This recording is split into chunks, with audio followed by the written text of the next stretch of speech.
4장 31절부터 41절 말씀까지입니다. 누가복음 4장 31절로 44절까지 말씀 우리 함께 같이 합독합니다. 갈릴리의 가버나움 동네에 내려오사 안식일에 가르치심에 그들이 그 가르치심에 놀라니 이는 그 말씀이 권위가 있음이로라. 회당에 돌아온 귀신 들린 사람이 있어 크게 소리질러 이르되 나사렛 예수여, 우리가 당신과 무슨 상관이 있나이까? 우리를 멸하러 왔나이까? 나는 당신이 누구인 줄 아노니 하나님의 거룩한 자니이다. 예수께서 꾸짖어 이르시되 잠잠하고 그 사람에게서 나오라 하시니 귀신이 그 사람을 우리 중에 넘어뜨리고 나오되 그 사람은 상하지 아니한지라. 다 놀라 서로 말하여 이르되 이 어떠한 말씀인고 권위와 능력으로 돌아온 귀신을 명함에 나가는도다 하더라. 이에 예수의 소문이 그 근처 사방에 퍼지니라. 예수께서 일어나 회당에서 나가사 시몬의 집에 들어가시니 시몬의 장모가 중한 열병을 앓고 있느니라. 사람들이 그를 위하여 예수께 구하니 예수께서 가까이 가서 서서 열병을 꾸짖으신데 병이 떠나고 여자가 곧 일어나 그들에게 수종드니라. 해질 무렵에 사람들이 온갖 병자들을 데리고 나오매 예수께서 일일이 그 위에 손을 얹으사 고치시니 여러 사람에게서 귀신들이 나가며 소리질러 이르되 당신은 하나님의 아들입니다. 예수께서 꾸짖으사 그들이 말함을 허락하지 아니하시니 이는 자기를 그리스도인 줄 알미러라. 날이 밝음에 예수께서 나오사 한적한 곳에 가시니 우리가 찾다가 만나서 자기들에게서 떠나시지 못하게 만류하려 하매 예수께서 이르시되 내가 다른 동네들에서도 하나님의 나라 복음을 전하여야 하리니 나는 이 일을 위해 보내심을 받았노라 하시고 갈릴리 여러 회당에서 전도하시더라. 아멘. 특별히 4장과 누가복음 4장과 5장은 예수님께서 사역을 시작하시는 내용들에 대한 것들을 말씀하고 계시죠. 예수님의 사역은 정말 침례 요한의 사역과 예수님의 사역은 조금 구별되어져서 침례 요한은 예수님의 길을 준비하는 사역입니다. 그렇기 때문에 복음을 받아들이고 또 예수 그리스도를 믿도록 하는 그러한 사역으로서 침례 요한의 사역은 회개하는 사역이었죠. 그래서 회개에 침례를 베푸는 그 역사를 이루어내십니다. 그리고 예수님은 이제 복음을 증거하고 또 예수 그리스도가 친히 메시아이심을 증거하면서 사람들이 예수 그리스도를 받아들이도록 또 영접하도록 환영하도록 또 믿도록 하는 그 사역이 이제 예수님의 사역이에요. 그 사역의 시작이 지금 이루어지고 있는 거죠. 예수님이 침례 요한에게 침례를 받으시고 그리고 예수님께서 사역을 시작을 하시는데 여기 보시면은 처음에 예수님께서 사역을 시작하시면서 성령의 충만한 가운데 성령에 이끌렸다라고 하는 그런 표현을 사용을 하십니다. 그러니까 예수님의 사역은 처음부터 마지막까지 성령의 이끌림 가운데 하시는 사역이기도 하죠. 그래서 온전히 성령의 이끌림 속에서 하나님의 뜻을 이루어 가시는 그 귀한 사역들을 이루어 가시는데 그 표현은 아까 우리가 보았던 것처럼 4장 1절에서 이제 그렇게 얘기를 해요. 성령에 이끌려서 시험을 받으시는 그 내용들을 말씀하시는데 이전에도 예수님께서 성령이 충만한 가운데 있으셨죠. 그리고 성령에 이끌려 진정한 시험을 받으시는데 그 사역은 또한 마귀의 시험을 이기심으로 이제 시작이 되어지는 거죠. 만약에 마귀의 시험에 졌더라면은 예수님의 사역은 이루어질 수 없었겠죠. 예수님이 마귀의 사역을 능히 말씀으로 능력으로 물리치심으로 예수님의 사역이 시작되어지고 또 한 군데 이제 4장 14절 말씀에서 성령의 능력으로 말씀을 하시는 그런 내용들을 말씀을 하세요. 그래서 성령의 능력에 의하여 예수님의 사역이 이루어집니다. 우리의 사역도 마찬가지죠. 예수님의 사역과 같이 성령의 능력이 없이 우리가 하나님의 사역을 감당할 수 없는 거죠. 성령의 능력이 있다고 해서 모든 것에 환영받고 잘 되어지는 것만은 아니라고 말씀을 드렸었죠. 예수님이 성령의 능력으로 일을 행하시는데도 고향 나사렛에서는 예수님이 환영을 받지 못하십니다.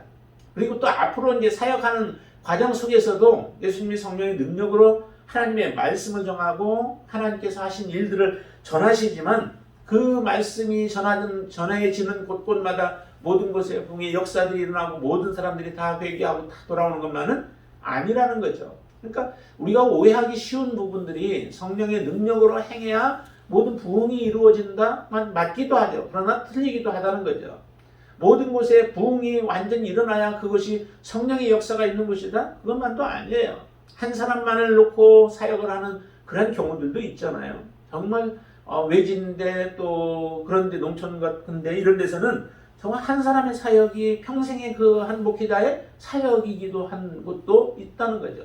그리고 평생 사역을 했는데 한 사람만 돌아온 그런 경우들도 있을 수 있고요. 또한 사역 기간 동안에 그 열매들이 하나도 보이지 아니할 수도 있어요. 그러나 그렇다고 해서 그곳이 성령의 역사가 없고 성령의 충만함으로 하지 않았다고 우리가 말할 수는 없다라고 하는 것이죠. 그래서 그런 오해들은 우리가 버릴 수 있게 되길 바랍니다. 예수님의 사역 가운데도 이처럼 정말로 고향이었고 그렇지만은 그 고향에서도 예수님의 사역은 성공적으로 이루어지지 못하였습니다. 사람들이 놀랍게 여기기는 하지만 그들이 가지고 있었던 사고들로 인하여서 예수님을 배척하는 일들이 일어나죠. 예수님을 믿지 못하는 것입니다. 반면에 이제 오늘 본문에서 보는 내용들을 보면은 조금 다른 모습들이 보여지죠. 31절부터 보면 거기에 이제 가버나움, 갈릴리에, 갈릴리 근처, 후스 근처에 있는 지역인데요. 가버나움으로 예수님이 가셔서 그곳에서 가르치시는 그런 사역을 하시는데 놀라운 일들이 일어나죠. 32절 보면은 그들이 그 가르치심에 논란이 이는 그 말씀이 권위가 있음이로라 라고 얘기를 해요. 다른 사람의 가르침과는 다르다는 얘기죠. 마태복음에서는 선지자들의 그 서기관들의 가르침과 다르다라고 이렇게 표현을 해요. 권위가 있는데 서기관들이 가르치는 것은 이전에 자기들이 공부하고 배워온 또 전통적으로 배워온 그런 가르침들에 의해서 전파되어졌기 때문에 그냥 일반적인 가르침들이었던 거죠. 그러나 예수님의 가르침에는 그들과 다르다는 거예요. 그들은 겉껍데기를 전하였다면 예수님은 율법의 정말 핵심을 이야기를 하고 그 중심을 이야기하고 또한 그 성경에서 얘기하고자 하는 그런 핵심적인 부분들을 말씀을 함으로 인하여서 예수님의 가르침과 서기관들의 가르침은 전혀 다른 거죠.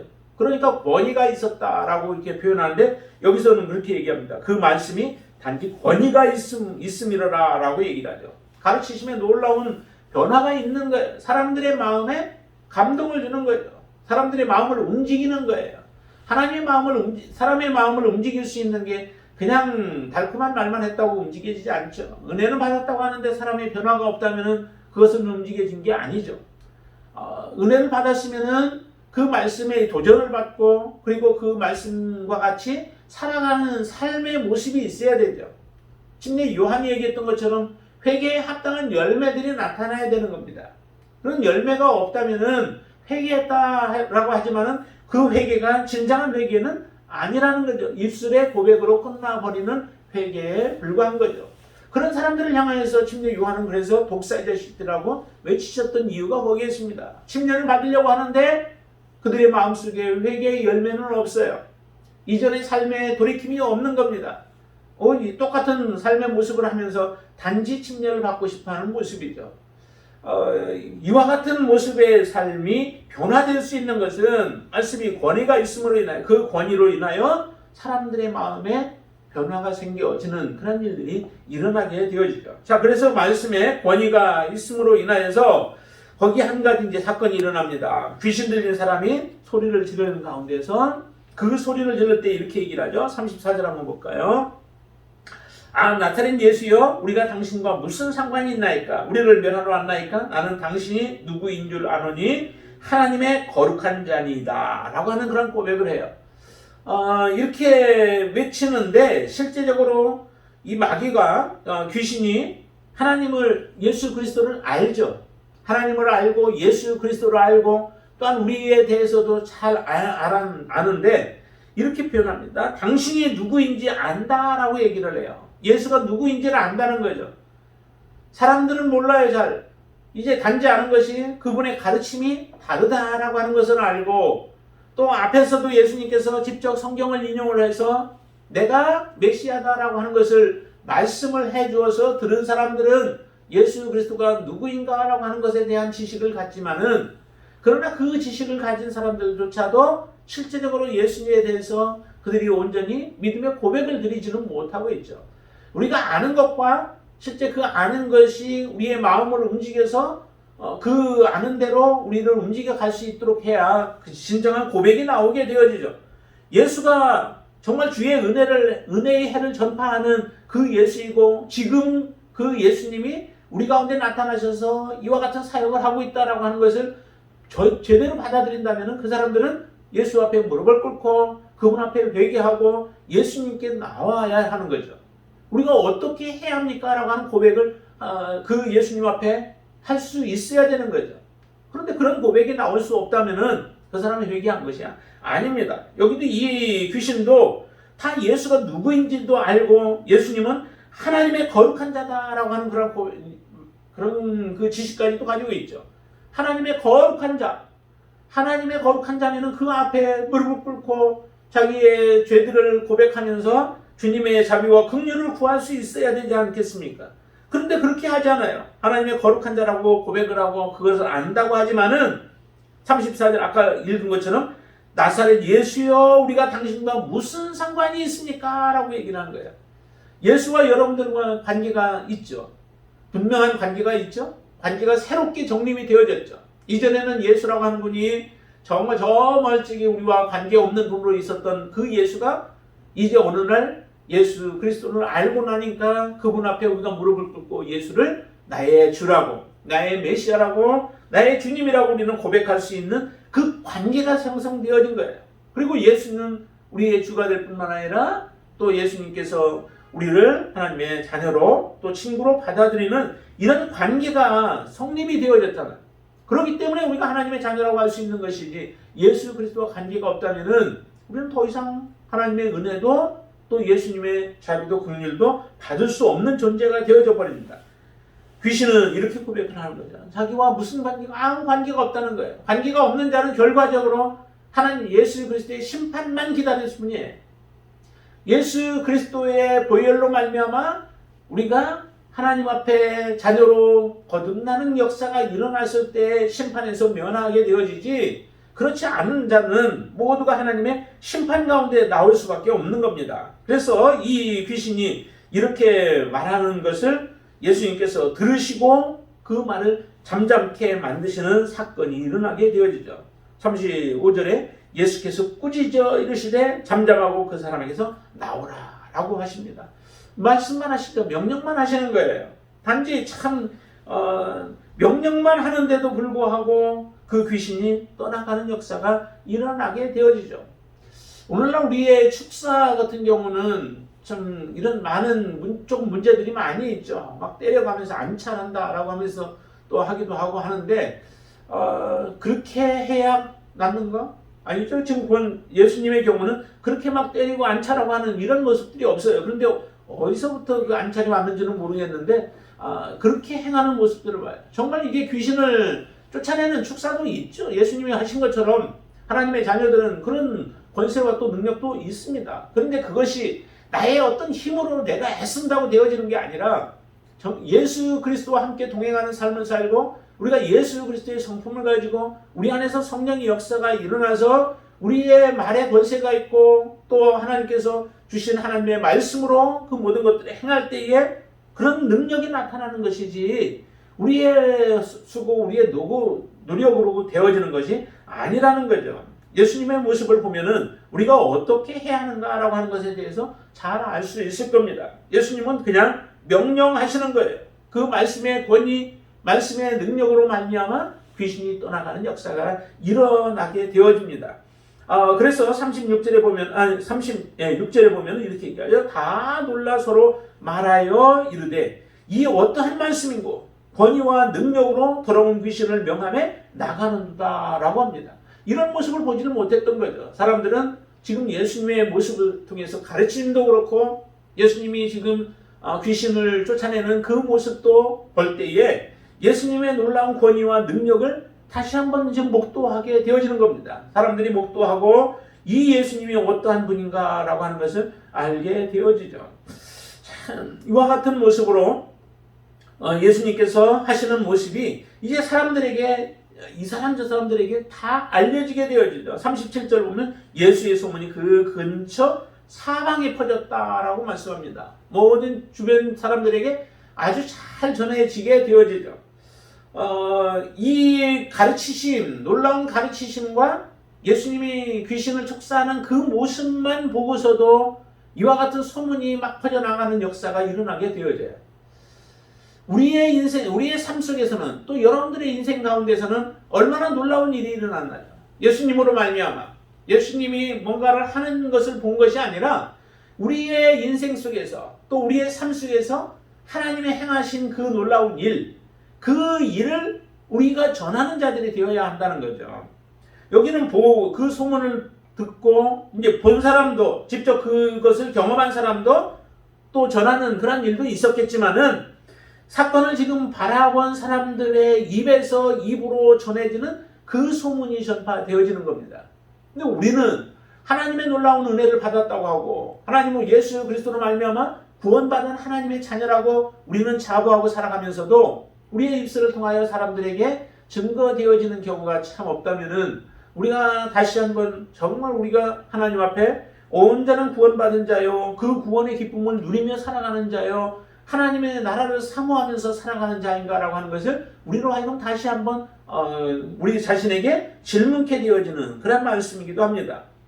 이처럼 소문이 근처 사방으로 퍼지게 되어지는데 여러분들의 그 간증, 여러분들의 구원의 그 놀라운 경험, 이 경험들을 다른 사람들과 나눌 수 있게 되어지길 바랍니다. 우리의 가족들과 나누고 또 우리의 동료들과 나누고 또 우리의 서로 함께 우리가 하나님의 자녀된 자들이라면 서로 나누면서 서로 기쁨이 커지고 또 함께 하나님을 더 잘 섬기는 그러한 우리의 공동체로 여러분들이 그렇게 만들어갈 수 있게 되어지기를 주님의 이름으로 축원을 드립니다.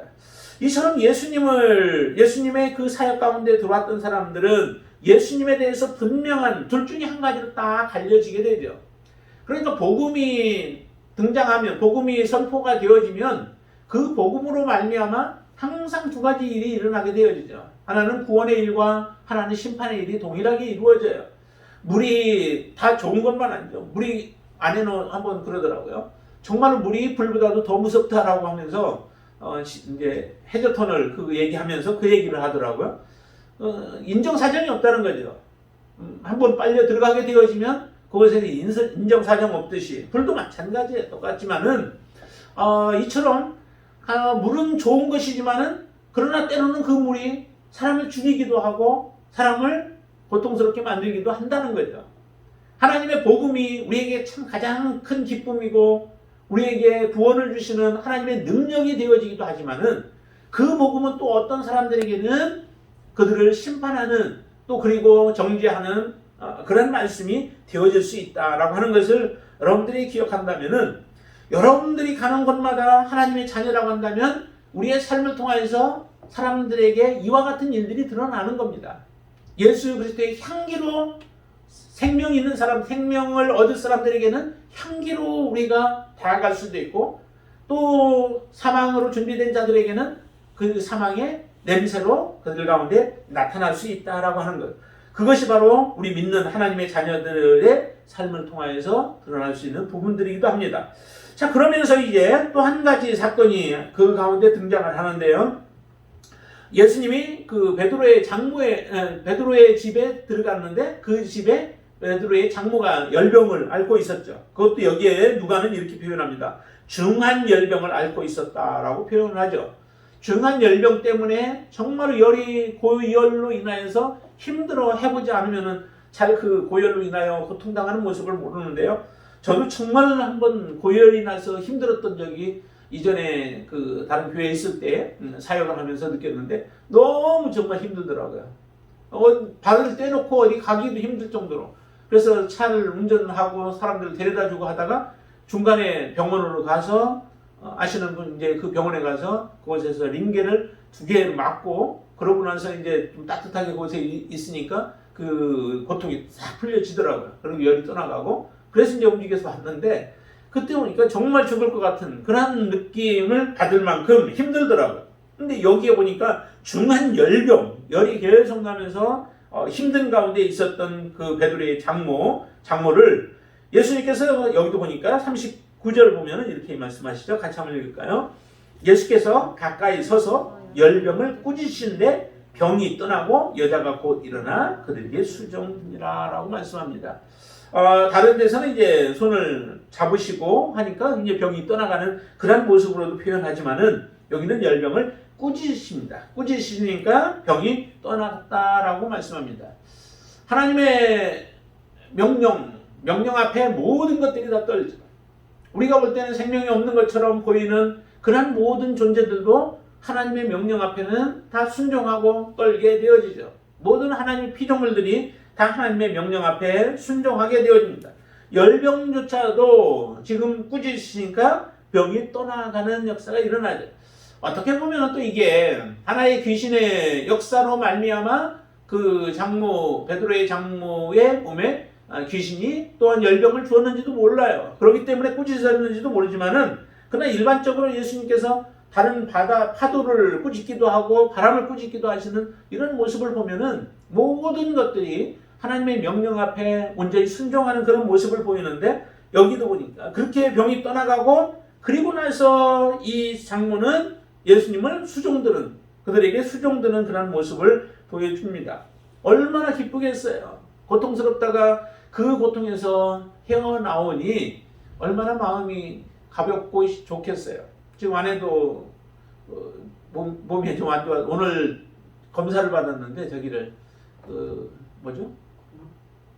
아니 1년에 한 번씩 하는 검진 저기 봤는데 아침에 가가지고 10시에 가가지고 1시 반인가 끝났다는데 많이 힘들었나 봐요. 그래서 집에 왔더니 좀 머리도 아프고 해가지고 못 나오겠다고 지금 그러는데 조금만 그렇게 해도 정말 움직이기가 많이 힘들잖아요. 우리의 육신이 있다 보니까 육신 속에 거하다 보니까 우리의 몸이 참 연약해요. 그래서 몸이 약하면은 마음도 약해지기 참 쉬운데 그런 가운데서 고통스럽다가 딱 그 고통이 떠나가는 그 순간 얼마나 마음에 그 기쁨이 우리가 많습니까? 작은 것들 가운데 또 그래요. 통증도 그렇고 뭐 조그마한 불편함들을 우리가 평상시 살아가는 동안에는 그런 것에 대한 감사를 몰라요. 우리가 모든 거 먹으면 잘 소화가 되니까 여러분들 먹는 것에 대해서 우리가 두려움을 안 갖잖아요. 그런데 먹고 나서 조금 막 더부룩하니 메스껍고 소화도 안 되고 하면은 얼마나 불편해요.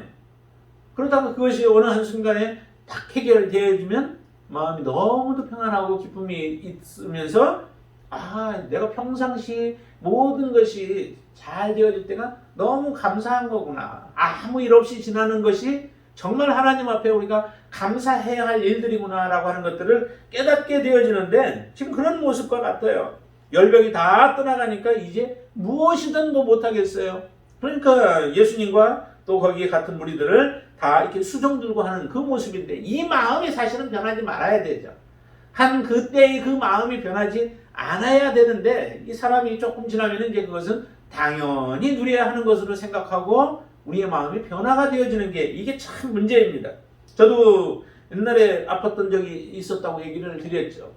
그때 이제 기침이 막 나와가지고 찬양을 하고 싶어도 말을 하고 싶어도 제대로 말을 못할 정도로 그렇게 힘들다 보니까 그때 간절했던 것이 정말 하나님을 이제 치유가 되어지면 늘 하나님을 좀 찬양하는 그런 삶을 살고 싶다라고 했는데 해주니까 이제 지금 또 마음이 변화되어져서 잘 못한다는 이유로 그렇지 못하고 있는데 참 이렇습니다. 사람이 그렇게 간사해요. 여러분들의 마음은 정말 변함이 없게 되길 바랍니다.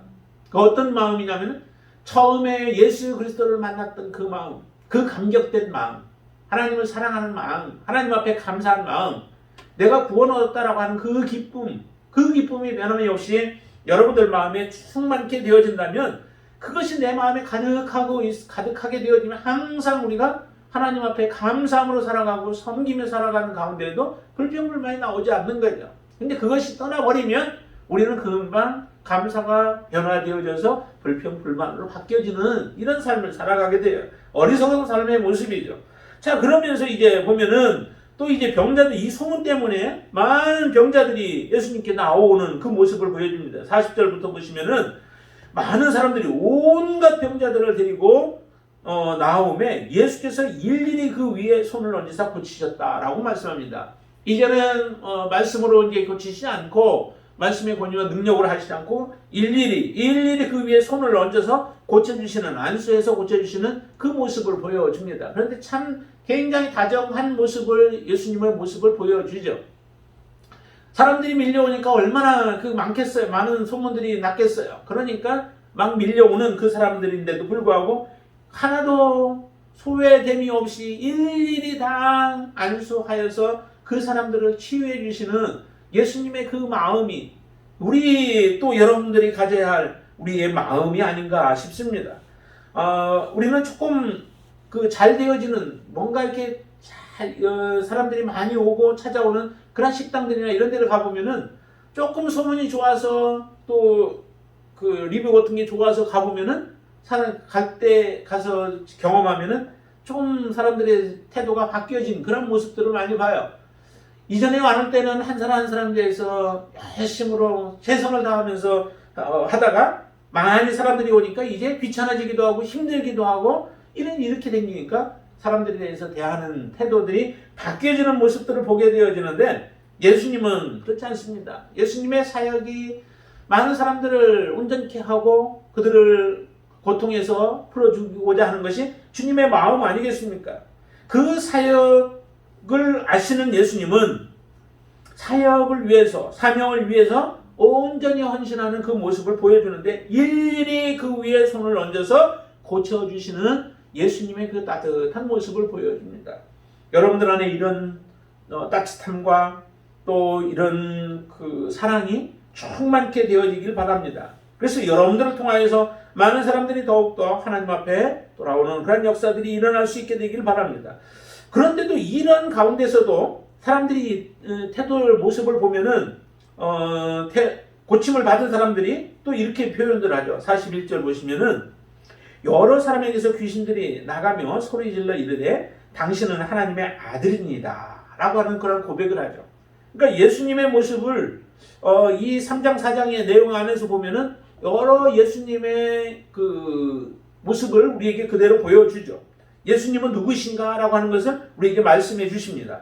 그래서 예수님은 하나님의 아들이시다라고 하는 그런 말을 하죠. 그런데 예수님은 이런 말씀을 듣고 이런 이야기들을 듣고 나서 그들에게 말함을 허락하지 아니했다라고 하는 표현을 하죠. 왜 허락하지 않았을까라고 하는 그런 의문이 들어요.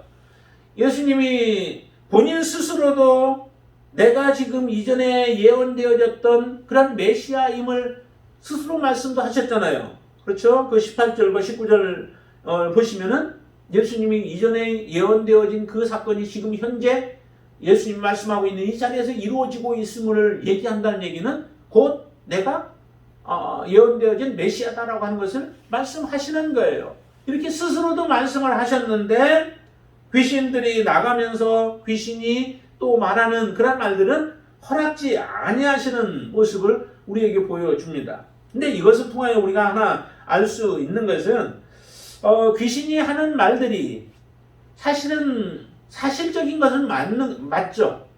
그렇죠? 앞에서도 얘기한 것처럼 예수님은 하나님의 거룩한 자다라고 하는 그러한 말씀이나 예수님과 이 귀신들과는 관계가 없는 그런 분이시고 그렇기 때문에 예수님은 귀신에게는 하나님의 심판만이 있는 것이죠.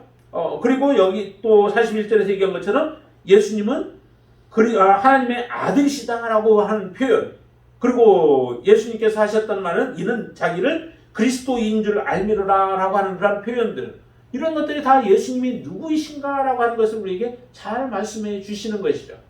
그런데도 예수님을 하나님의 아들이라고 표현하고 거룩하신 분이라고 하는 거룩하신 하나님이시다라고 하는 이러한 표현들을 하는데도 예수님은 그것을 만류를 못하게 막아요. 그것은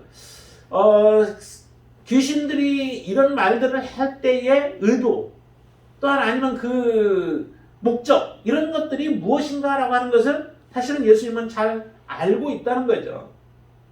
이렇게 예수님이 하나님의 아들이시다라고 하는 것을 선포하고 이야기를 하고 사람들에게 들려줌으로 인하여서 사실은 예수님을 그 하나님이 주신 사명, 하나님의 뜻, 하나님의 계획, 하나님의 구속 사역들을 이루지 못하게 하려고 하는 그런 의도들을 가지고 지금 이렇게 내뱉는 것들이 아닌가라고 하는 것이죠.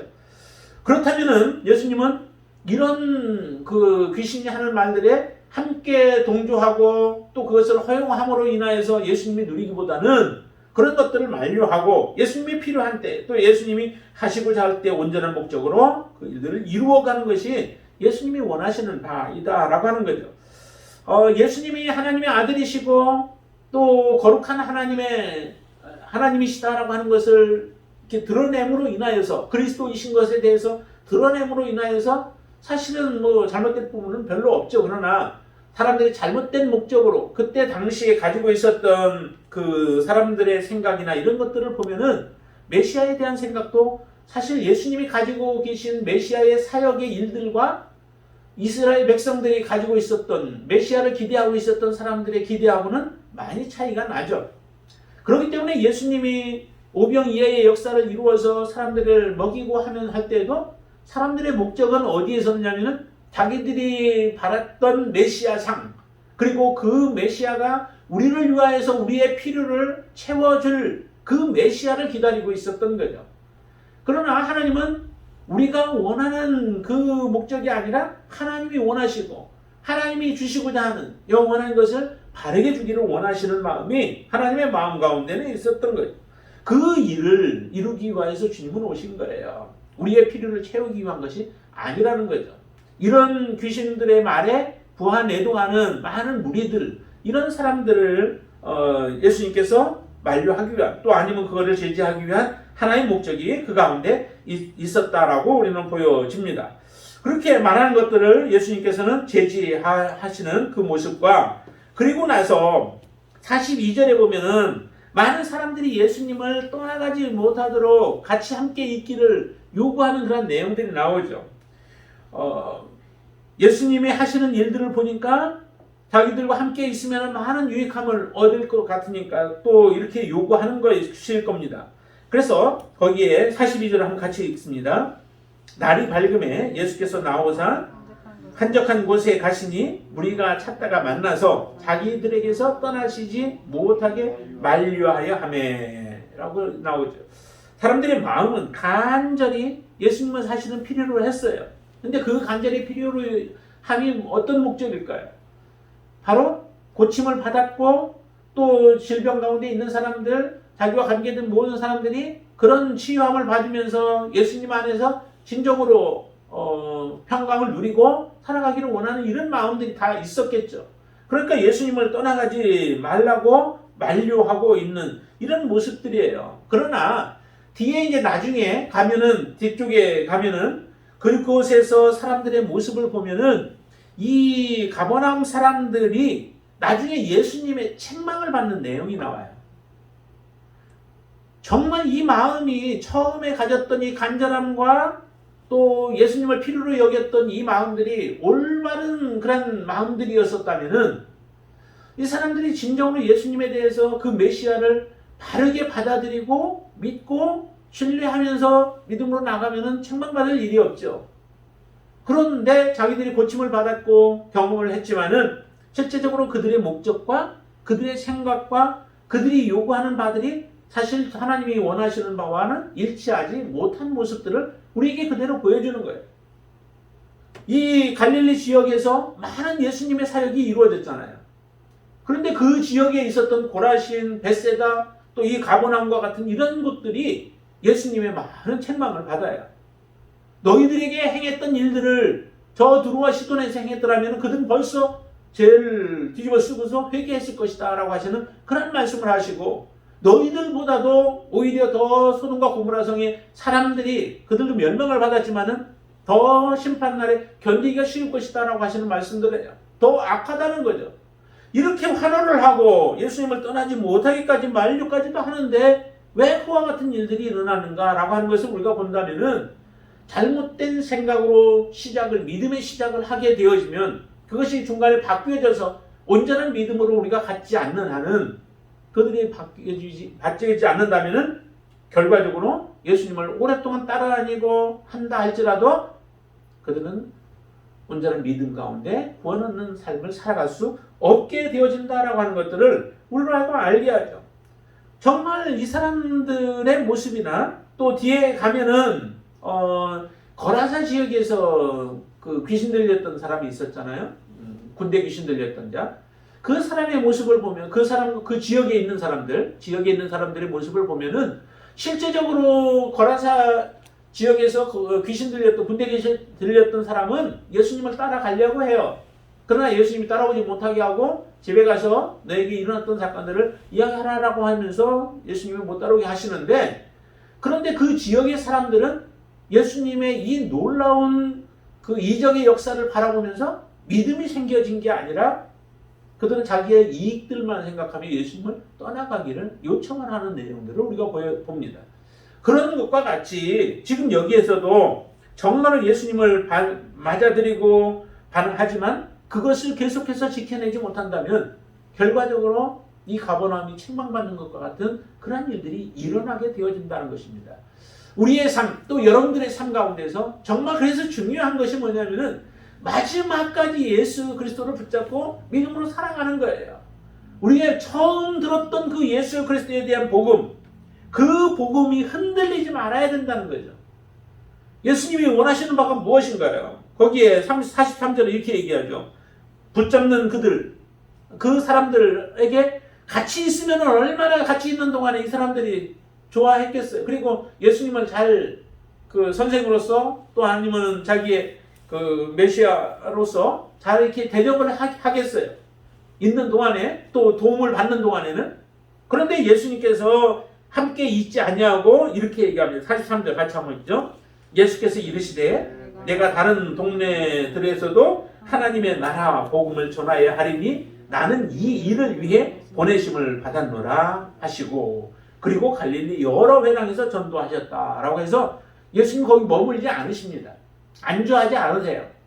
예수님이 해야 할 일, 그 일을 사역 초기부터 예수님은 명확하게 하시고 그 사역을 위하여서 걸어가시는 거예요.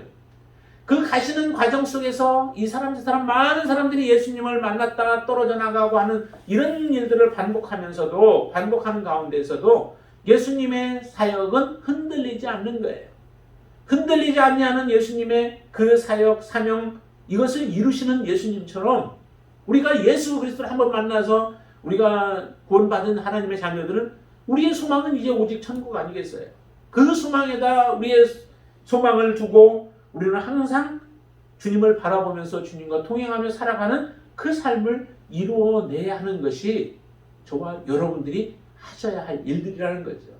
어느 곳에 편안하다고 안주하며 그곳에서 편안하게 지내는 것이 우리의 목적이 아니라 예수님도 그렇기 때문에 전도하러 위하여 하나님 나라 복음을 전하기 위하여 다른 지역들로 찾아가시는 그 모습을 그대로 우리에게 보여주십니다. 이전에는 예수님을 배척했기 때문에 예수님이 떠나가셔야 하지만은 지금은 붙잡고 있는 가운데에도 예수님은 복음을 증거하러 떠나십니다. 그 복음이 뿌려지는 곳곳마다 사람들이 이제 온전한 믿음의 사람들로 다시 거듭나서 예수님의 진정한 제자로 거듭나는 역사들이 일어나야 하는데, 그 능력의 말씀, 권위의 말씀, 권능의 말씀을 듣고 예수님의 귀한 이적의 사역들을 바라본 사람들조차도 예수님을 온전하게 섬기는 일들이 참 드물다라고 하는 것들을 우리로 하여금 보여주는데요. 지금 이 사람들의 모습은 지금 예수님을 환호하지만 이것이 언제 어떻게 또 바뀌어질지 모릅니다. 여러분들의 믿음은 변함이 없게 되길 바랍니다. 항상 하나님 앞에서 진실한 모습으로, 성실한 모습으로, 또 온전한 모습으로 주님을 섬기며 예수 그리스도 여기서 말씀한 것처럼 하나님의 거룩하신 자요, 또 하나님의 온전한 아들이요, 또 그리고 그리스도이신 것을 베드로가 고백한 것처럼 우리도 그렇게 온전하게 고백하고 주님과 나와의 온전한 관계를 계속해서 유지하면서 믿음으로 살아가는 저와 여러분들 되시기를 주님의 이름으로 축원을 드립니다. 기도하겠습니다. 할렐루야. 주님을 찬양합니다. 하나님, 우리의 믿음의 연조가 얼마나 되었는지, 그 지금까지 걸어오는 동안에 우리의 믿음의 진부가 얼마나 되었습니까? 하나님, 이전보다 우리가 더 뒤로 뒤처지고 또 우리의 믿음에 흔들리고 세상의 물결이 우리를 우리 가운데로 휘몰아쳐 들어오고 하는 이런 일들이 없도록 우리 가운데 하나님 말씀으로 충만히 역사하여 주시옵소서. 항상 무엇을 보아도 예수 그리스도에 대한 믿음이 변함이 없게 하시고 하나님의 나라에 대한 소망이 흔들리지 아니하도록 역사하여 주시옵소서.